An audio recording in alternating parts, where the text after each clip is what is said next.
ಈ ಬಾರಿಯ ದಸರಾ ಮಹೋತ್ಸವದಲ್ಲಿ ಕಂಬಳ ಆಯೋಜನೆ ಅಂದರೆ ದಕ್ಷಿಣ ಕನ್ನಡದ ಒಂದು ಜನಪ್ರಿಯ ಕ್ರೀಡೆಯಾಗಿರುವಂಥ ಕಂಬಳವನ್ನು ಆಯೋಜನೆ ಮಾಡೋದಕ್ಕೂ ಕೂಡ ಈಗ ರಾಜ್ಯ ಸರ್ಕಾರ ಉತ್ಸುಕವಾಗಿದೆ.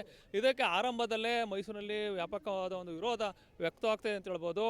ಈಗಾಗಲೇ ಹಲವಾರು ಸಂಘಟನೆಗಳು ಅಂದರೆ ಪರಿಸರವಾದಿಗಳು, ರೈತ ಸಂಘಟನೆಗಳು, ಪ್ರಗತಿಪರ ಚಿಂತಕರು ಕೂಡ ಇದರ ವಿರುದ್ಧ ಧ್ವನಿಯನ್ನು ಎತ್ತುವ ಮುಖಾಂತರ ಕಂಬಳ ಆಯೋಜನೆಯನ್ನು ಮೈಸೂರಿನಲ್ಲಿ ಮಾಡಬಾರ್ದು ಅನ್ನೋ ಒಂದು ಎಚ್ಚರಿಕೆಯನ್ನು ನೀಡಿದ್ದಾರೆ. ಇದರ ನಡುವೆಯೂ ಕೂಡ ಒಂದು ಕಾಂಗ್ರೆಸ್ನ ಶಾಸಕರಾಗಿರುವಂಥ ಅಶೋಕ್ ರೈ ಅವರು ಈ ಕಂಬಳ ನಡೆಸಿಯೇ ತೀರ್ತೀವಿ ಅನ್ನೋ ಒಂದು ಹಠಕ್ಕೆ ಬಿದ್ದಿರೋ ಒಂದು ಹಿನ್ನೆಲೆಯಲ್ಲಿ ಈಗ ಮೈಸೂರಿನಲ್ಲಿ ಪ್ರತಿಭಟನೆ ತೀವ್ರ ಸ್ವರೂಪ ಪಡ್ಕೊಳ್ತದೆ ಅಂತ ಹೇಳ್ಬೋದು.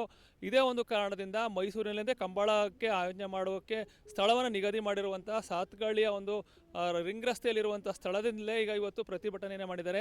ಈ ಒಂದು ಪ್ರತಿಭಟನೆಯಲ್ಲಿ ಪ್ರಗತಿಪರ ಚಿಂತಕರು, ರೈತ ಮುಖಂಡರು, ಪರಿಸರವಾದಿಗಳು ಸೇರಿದಂತೆ ಪಾರಂಪರಿಕ ತಜ್ಞರು ಕೂಡ ಪಾಲ್ಗೊಳ್ಳುವ ಮುಖಾಂತರ ಈ ಬಾರಿಯ ಒಂದು ದಸರಾ ಮಹೋತ್ಸವದಲ್ಲಿ ಕಂಬಳವನ್ನು ಆಯೋಜನೆ ಮಾಡಬಾರ್ದು. ಯಾಕಂದರೆ ಇಲ್ಲಿ ಬೆಳೆದು ನಿಂತಿರುವಂತಹ ಬೃಹದಾಕಾರದ ಮರಗಳಿಗೂ ಕೂಡ ಸಾಕಷ್ಟು ವರ್ಷಗಳಿಂದ ಇಲ್ಲಿ ಬೆಳೆದು ನಿಂತಿವೆ.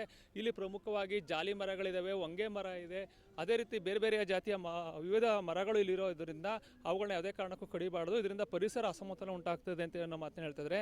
ಆದರೆ ಈಗಾಗಲೇ ಹಲವಾರು ಮರಗಳಿಗೆ ಒಂದು ಕೊಡಲಿ ಪೆಟ್ಟನ್ನು ನೀಡಿರುವಂಥ ದೃಶ್ಯ ಇಲ್ಲಿ ಕಂಡು ಬರ್ತಾ ಇದೆ. ಯಾಕಂದರೆ ಇಲ್ಲಿ ಕಂಬಳಕ್ಕೆ ಒಂದು ನೆಲವನ್ನು ಒಂದು ಸಮತಟ್ಟು ಮಾಡಬೇಕು, ಅದಕ್ಕೆ ಬೇಕಾದಂತಹ ನೀರನ್ನು ಕೂಡ ಪೂರೈಕೆ ಮಾಡಬೇಕು.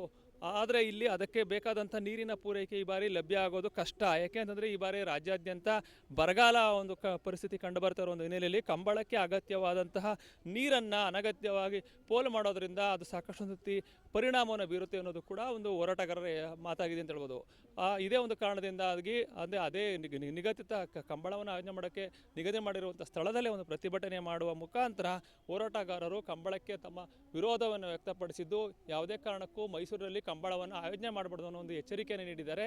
ಇದಕ್ಕೆ ರಾಜ್ಯ ಸರ್ಕಾರ ಮಣಿದೇ ಹೋದರೆ ಮುಂದಿನ ದಿನಗಳಲ್ಲಿ ಉಗ್ರ ಹೋರಾಟವನ್ನು ನಡೆಸ್ತೀವಿ ಅನ್ನೋ ಒಂದು ಎಚ್ಚರಿಕೆಯನ್ನು ನೀಡಿದ್ದು, ರಾಜ್ಯ ಸರ್ಕಾರದ ನಿಲುವು ಮುಂದೆ ಏನು ಇರುತ್ತೆ ಅನ್ನೋದು ಕೂಡ ಸಾಕಷ್ಟು ಒಂದು ರೀತಿ ಕುತೂಹಲಕ್ಕೆ ಎಡೆ ಮಾಡಿಕೊಟ್ಟಿದ್ದು, ಮುಂದಿನ ದಿನಗಳಲ್ಲಿ ಇದು ಯಾವ ಸ್ವರೂಪವನ್ನು ಪಡೆದುಕೊಳ್ಳುತ್ತೆ ಅನ್ನೋದು ಕೂಡ ನಾವು ಕಾಯ್ದು ನೋಡಬೇಕಾಗುತ್ತೆ.